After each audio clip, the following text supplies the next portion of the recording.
Morning, everybody. I hope you're having a fantastic day. And today is something really important. I just got an order of a bunch of seed starting stuff in, and this isn't seeds or anything like that. We're gonna do a video about that soon because I just got my last seeds yesterday.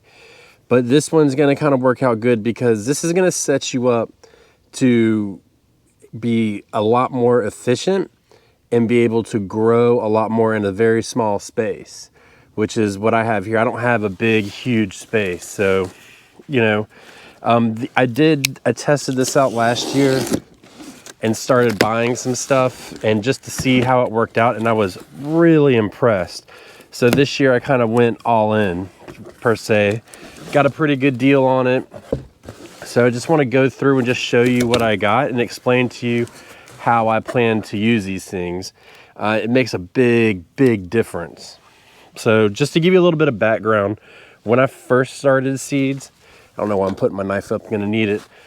I did stuff like I used yogurt containers, I used old pots, I tried eggshells, egg cartons, you know, you name it, I tried all of it and I did a lot of it. And I was able to start plenty of stuff, but as my garden grew and my appetite for seed starting grew even more, then it got even less and less space, and it was very, very inefficient. So some of this stuff may or may not apply to you, and you know, I'm sorry if it doesn't, but you know, in the future it may apply to you. So I do a lot of seedling selling. I sell seedlings, and the biggest time is in the spring. So I'm moving things around a lot, and so as we start potting up, we need to, you know, move seeds around or plants. Well, this right here, believe it or not, something as simple as this makes all the difference in the world. I can put 6 pots in here and grab them and move them nice and sturdy. Now, I've typically used the 10 by 20 trays. They're just basically the same size as this. They're just a tray. They didn't fit in there right. And so what happened is I wasn't using the space efficiently. And then when you picked them up, they would sag and crack and all that stuff. So, I mean, for instance, I got these five of these. They hold 6-inch pots, which I use the brown ones from Amazon. And it was like $5. It's like $1 a piece. So it just kind of made sense, you know, for transporting seedlings and plants to just moving them outside to hardening them off. So, I mean, just think about that in itself. And when you start to get these plants in these pots and you still need them on your seed shelf, I can just set the whole tray on and slide it out and it keeps it in a nice uniform pattern. So it just allows a lot more space. That's all that was in that box. Trust me, there's more. So just to put it in perspective for you, once I got out of growing in yogurt containers and stuff I could find and whatnot, I started growing in 6-packs, you know, like you get at the store. And I still grow in those, some things. Not everything goes into a 6-pack. I've learned that. But if a 10 by 20 tray holds 6 packs, that's 36 plants. Now you can get other containers for some plants in that same space to hold 72 plants.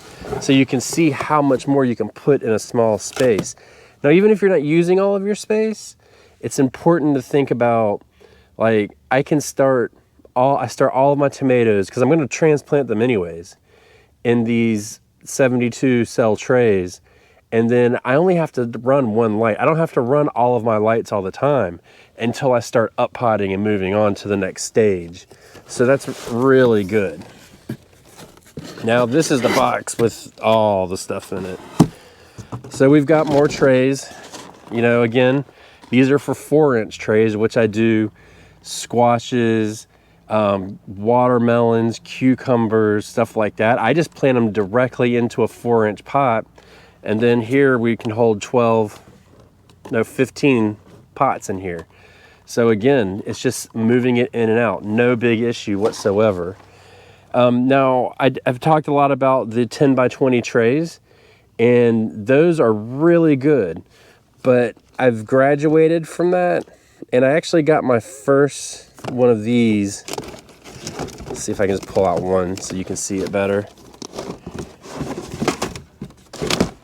One of these right here, I bought a bunch of seedlings from a store, and I had just put them in there and take them up, and they're like, you can just have the tray.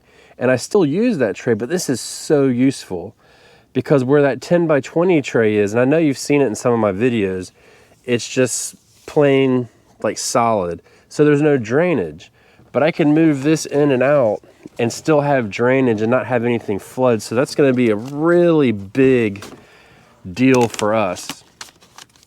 So we got a bunch of these, and it really comes in handy 2 times. One is at the end of the season, or in the end of the seed starting season, when you're starting to harden things off and you bring out your seedlings, then these are really good because, you know, the rains will come, you can water them easier, and you don't have to worry about anything getting drowned out or root rot or anything like that. And so these were really cheap. I got 1, 2, 3, 4, I think I got 10 of them for like maybe 12 bucks. And I use these all the time. And I only have like 2 right now, and I'm constantly using, I've got them in my onions over here where they're sitting outside, and I don't have to worry about them flooding. I can freely water them as much as I want and don't have to be concerned about it. Now this is one of the trays I was telling you about. This one's a little bit different. It's a 10 by 20, but I believe it's 170 cells. So, you know, we start onions in these. Anything that stays small, we'll start all of these. Some of these we'll start in a row here, skip a row, do another row so the plants have room to grow. We'll do lettuce in these, stuff like that. This is nice and sturdy, so there's no real issue. Plenty of drainage. We really like these. These are called the PropTech 1020 trays, and they're a little bit bigger. So just to show you, the only thing I don't like about these is this is the standard size tray. This is a 10 by 20, and it's just a hair over. So you can see that it just doesn't quite fit. But for a lot of these, with these, we'll start these outside, out in the greenhouse, something like that. Or this would be even the only thing left on the tray. So we'll do that. But these are one of the trays I was telling you about. And then the other tray that I was telling you about are these. So same thing. These are the 10 by 20, 10 inches by 20. And it's 1, 2, 3, 4, 5, 6, 7, 8, 9, 10. So 40 of these. So even though it's not quite 30, it's not quite as much space as the 36 that we were talking about with this the 6 6-packs, but you still get 4 more plants in here. And so like you can start your tomatoes in one of these trays and just run it. You know what I mean? And then when it's time to repot, I mean, your tomato plant's going to be this tall, and then you're going to repot it so it's all of this is in the dirt. And now you're back down to a small plant. So these are perfect for that. And peppers too. I love planting peppers in these. So we'll do that. Now what we'll end up repotting into, and I have a lot more of these, but these are the ones that I bought just to top off. These little 2-inch trays, and these are actually a little bit smaller than I thought they would be. But we've got these carrying cases for those, and they hold them. And see how it holds it nice and snug? So nice. It's so nice and efficient to do that. And so it really helps with being able to just organize it and use this space efficiently. So when I use a regular tray without holders in it, I can put these in just about the same, but they're all leaning and there's gaps. And when you pick them up, the trays sag and they wobble and they crack and the plants will fall over. But these are nice and sturdy. So I really like these. Now I did order, and when at some point when I get my seed starting shelf all up and going, I'll show you. But I ordered something called a giant garden tray, and it's the whole width of my seed starting shelf. And I had one last year because I like the bottom water, and it worked out really good because since it did so much of them, I can put 4 of these trays in a row in it. They won't leak any water, and I can bottom water if I need to. And it really made a big difference. So we went ahead, and they were like 20 bucks each, and we bought 2 more of them to finish out our shelves. So our shelves will be completely lined. We won't have any spills this year or anything like that. So it's gonna work out good. Now, since these are the smaller than I thought they were, let's go get some of the ones that I used last year and just see if they're gonna fit in here and make sure that everything's gonna work out good. These are the ones that I used last year, the purple ones, and they're actually, it may be just a hair bigger, but that's good. So we've got plenty to fill up this whole thing. And the colored ones are pretty, but the black ones are way cheaper when you buy them in bulk. I like the color coded ones because I kind of thought that I would color code all my varieties. Didn't work out. I'm gonna try that again this year. But I figured like when I go to this, the farmers markets and stuff like that, it would just pop more. So, you know, it's just a little bit of a marketing thing. But I want to take you over here to, oh, before I forget, I got all that stuff at Greenhouse Mega Store. There's a lot of places you can get it. That's the place I like to use. And a lot of them are very similar. It's just all about prices and who has what. So check it out and just think about like what you need. And I like to think about like, what are my limitations, and then go from there and build from there. We'll talk about that more when I go do a video very soon about my seed starting shelf, and I'll do that. But I want to show you like in my onions how some of this stuff is working out. If you guys start your own seeds, let us know in the comments below what kind of containers you use and what methods you like to keep it all organized so you can be more efficient at what you're doing. All right, so here's all my onions for now. We just started some more yesterday, but you can see we've got these outside and 6 of them fit in one of those trays. Nice drainage and all that. So that's going to be a very good thing for them. And oh, I got a pinched onion. I just actually moved these yesterday into these bigger pots. So they're a little bit not very steady. But you can see like without a container, these take up so much room. But if we had them in the other container, they would just take up the same amount of space. So if anything can grow outside, I could just line this whole bench, especially since a lot of my bonsais are up for the year. They're tropicals and they're put away. We can start lining these plants up and just letting them sit outside and soak up the warmth. We're incredibly blessed here in Zone 8B in North Carolina. I mean, it's 65 degrees today. And for the next 10 days, we're only supposed to have one day, 32 at night. And all of the plants that we have planted will be just fine in those. So, you know, we can take advantage of that stuff. But when a cold does come, and let's say for some reason it's going to get real cold and I want to move those plants from there into my greenhouse or into my house, then I need to be able to do it quickly because, I mean, let's face it, I don't want to be outside when it's freezing cold, do you? And so I can grab these plants and, you know, grab a whole tray and get them in a lot faster than if I was juggling them all in my hands and they're falling out. I put them in my wheelbarrow last year. Or 2 years ago before I had all these trays and really like adopted this method. And man, they were falling out everywhere. I was spilling plants. I was repotting in like 20-degree weather. It was terrible.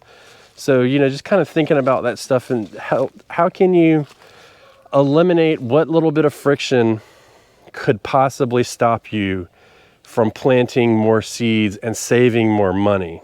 So let's talk about that for 1 second. I spent $70 on seeds this year, and I will have everything for all 11 beds in my garden out of those for the entire year. Okay. And then I definitely bought more seeds and probably more equipment than a lot of people will use, but I spent $120 on that because I got it on sale. Don't shoot me because I'm good. I got it on sale. And then, so total, let's just say we've got about $200 in our everything. I mean, do the math. If I went and I bought a tomato plant, $4, $5, $6 from the store, lettuce. I mean, I've seen lettuce for $3, $4 a seedling from a store. So just to fill out this bed right here, let's look at just the cost of it alone if we bought transplants. Some of the lettuce here gets a little jumbled. We'll say that there's 1, 2, 3, 4, 5, 6 of the big romaine lettuces there. Let's call those, I'm gonna be generous and say $3 a piece, so that's $18. And then of all these little lettuces, I'm gonna be even more generous because they're dwarf varieties, that they're $2 each. We've got 1, 2, 3, 4, 5, 6, 7, 8, 9, 10, 11, 12, 13, 14, 15, 16, 17, 18, 19, 20. We've got about 25 of them. That's the cost of my seeds right there in that bed. And I didn't even get into the bok choy. And that whole, all those seeds right there, and we're not even going to break them down like the fractions of the amount that I used, but we're just going to say the cost of the seeds themselves, $9. That's how you make gardening work for you, and how you can save money and then make it so it's profitable for you to grow your own food and not going backwards.